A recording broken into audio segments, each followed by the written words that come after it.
మంచినీళ్ళు తీసుకురా. సరే అత్తయ్య గారు, తీసుకొస్తున్నా.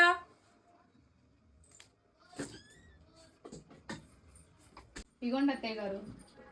అమ్మ శ్రవంతి, టీ తాగుతావా అమ్మ? ఓకే అత్తయ్య, పంపించండి. ఏమే కవిత, శ్రవంతికి టీ తీసుకెళ్ళు. సరే అత్తయ్య. ఇగొక్క.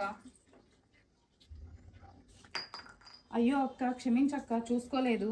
అయ్యో అయ్యో అయ్యో, దరిద్రం దానా, కప్పు బొగలు కొట్టి నువ్వు కదనే. ఎందుకత్తయ్య అలా తిడతారు? అక్కలా నేను కూడా ఈ ఇంటి కోడల్నే కదా అత్తయ్య.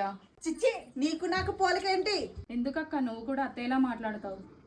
ఆపవే నీ నాటకాలు. మగపిల్లలు కావాలంటే ఆడపిల్లను కన్నావు, ఒక్కళ్ళ జాలది అన్నట్టు ఇద్దరిని కన్నావు. మొదనష్టపదాన నా పెద్ద కోళ్ళ చూడు, ఇద్దరు మగపిల్లగాళ్ళని కన్నది నా బంగారు తల్లి. అబ్బా, ఈ గొడవలకి నాకు తలకైన వస్తుంది. అత్తయ్య గారు, నేను కాసేపు వెళ్ళి పడుకుంటాను. అత్తయ్య సరే అమ్మా, నువ్వు వెళ్ళి పడుకోపో.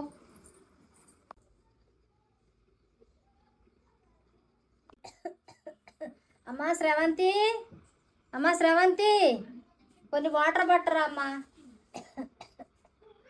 అబ్బా, ఏంటి అత్తయ్య గారు మీ గోల?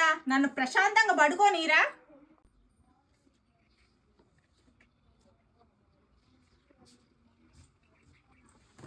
అయ్యో అత్తయ్య గారు. అయ్యో అత్తయ్య, మీకెందుకు అత్తయ్య శ్రమ? పిలిస్తే నేను వచ్చి ఇస్తాను కదా మంచీలు. లేకండి, కూర్చోండి. ఇగోండి మంచీలు తాగండి.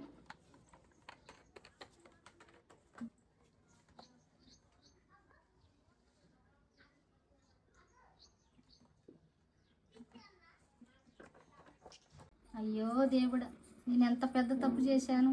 చిన్న కోడల, నన్ను క్షమించమ్మా. నేను ఆడదానన్న సంగతి కూడా మర్చిపోయి నిన్నెంతో హింసించాను. నన్ను క్షమించమ్మా. మిమ్మల్ని క్షమించడం ఏంటి అత్తయ్య? మిమ్మల్ని ఎప్పుడూ అత్తయ్యలా భావించలేదు, మా అమ్మలానే చూసుకున్నా. ఇంకెప్పుడు మీరు అలా మాట్లాడకండి అత్తయ్య. మా అమ్మ మీరు ఇద్దరూ నాకు ఒకటే.